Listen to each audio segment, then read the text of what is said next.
Hello artists, for the last phase of our Henri and Matisse project, we are using watercolors. And please note, if you've had your watercolors for a while, you might have this white at the bottom. It's not out. As long as there's still color there, we can use it.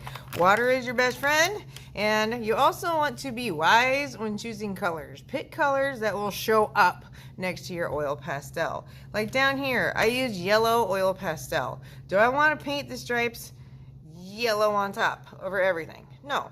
And I do have choices. You can paint over the things that you drew with a contrasting color, a color that is very different, or you could paint in between them if that is an easy shape to work with. So, for example, on my polka dots, I'm not going to try to paint around them because they're small and I can't see them. I will paint on top. Water is your friend. Stir.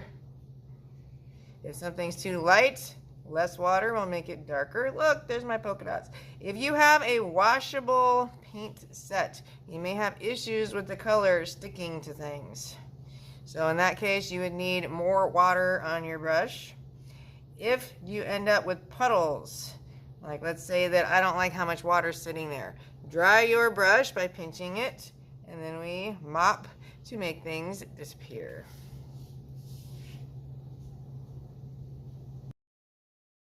And that metal should never touch your page. Also, you want to jump around. So this is wet right now. I don't want to paint this section immediately because they will bleed into each other and make a big mess. We don't want to deal with that. So I will skip to a different section.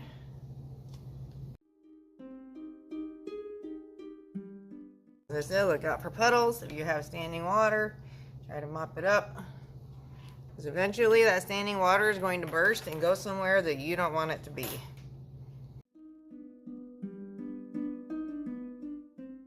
You'll notice when I'm painting, I'm giving frequent refills of water. I am not hitting my brush on the cup. We scrub a dub-dub on the bottom and give it a gentle swipe.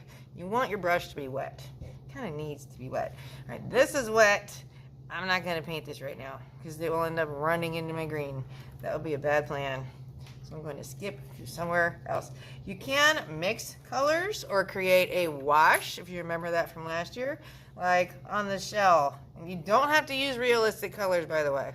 If you want to use different colors, if you want to make your apple purple, fine, go for it.